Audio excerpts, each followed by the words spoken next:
Salutations la population, bienvenue sur Morton Vision, vous êtes avec Amir et pour le premier, le comment du pourquoi, on va parler d'un thème qui me tient à cœur car je vais vous expliquer pourquoi je conseillerais à mon enfant de faire du beatmaking. C'est parti!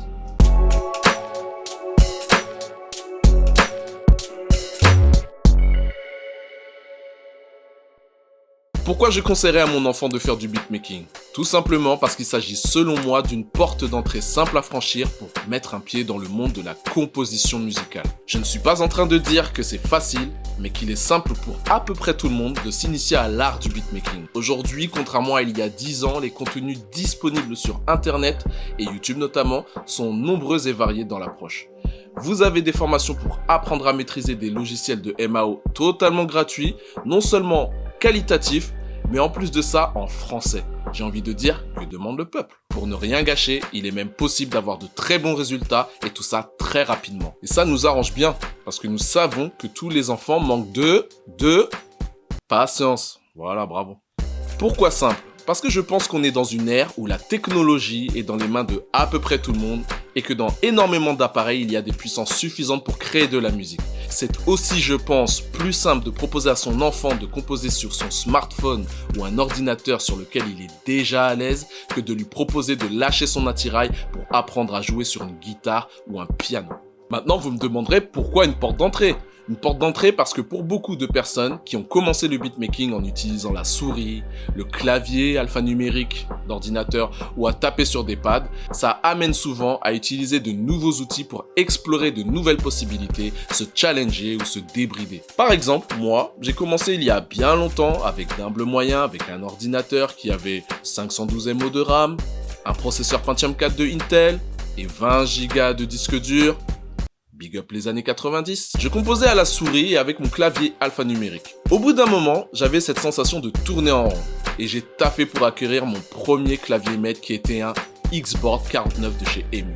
Du coup, ça m'a poussé à composer sur des touches de piano et par la même occasion à mettre un pied dans l'apprentissage du piano en autodidacte. Je vous ai sorti cet exemple-là, mais j'aurais pu tout aussi bien vous expliquer la même chose à propos de la batterie quand j'ai mieux voulu comprendre la rythmique en achetant une batterie électronique ou quand j'ai acheté une guitare. Non, ça c'était pour faire Zarma au coin du feu. Bref, vous l'aurez compris, je suis convaincu que pour quelqu'un qui prend goût à faire de la musique, quel que soit le support sur lequel il commence, cela va le pousser à s'intéresser, à se perfectionner et à explorer plus de possibilités. Bien entendu, il s'agit là de mon expérience et j'aimerais contrebalancer en disant que l'inverse est aussi possible. Quelqu'un qui a fait un parcours de musicien classique peut tout à fait se diriger vers le beatmaking dans une quête d'autonomie par exemple. Si Eric guitariste ne veut pas avoir à attendre après Bernard batteur et René accordéoniste pour l'accompagner, ça peut être un bon délire pour lui d'apprendre à faire ses prods à la MAO. Big up les musclés. Bref, je dis tout ça parce que j'entends pas mal de personnes sous-estimer la MAO, voire même la dénigrer en disant « T'es pas un musicien si tu sais pas jouer d'un vrai instrument !»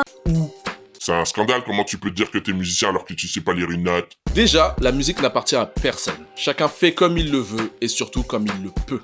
Les codes et les règles, ça se respecte bien évidemment, big up le gouvernement, mais en même temps, parfois, casser les codes, c'est pas mal non plus. Big up le hip-hop, l'art, c'est important. Pour beaucoup, c'est même vital. Big up le ministère de la Culture. C'est un moyen d'expression et dans les temps que nous sommes en train de vivre, et surtout avec une jeunesse qui souffre de plus en plus, big up la Covid, la musique peut être un moyen d'extérioriser les émotions, un moyen de passer du temps à faire quelque chose qui peut être constructif et dont on peut être fier. Et ça, c'est absolument pas négligeable. Voilà, c'est tout pour moi. Merci pour ceux qui sont restés jusqu'au bout de la vidéo. Merci à ceux qui vont liker et partager cette vidéo. Merci à ceux qui vont s'abonner à cette chaîne, même si le contenu est encore maigre. Je vous invite à venir réagir en commentaire et à me dire quel était votre premier ordi, quel était votre premier clavier maître. Je ne sais absolument pas si ça t'a donné envie de conseiller à ton enfant de faire du beatmaking, mais en tout cas, on aura passé un bon moment. Du moins, je l'espère.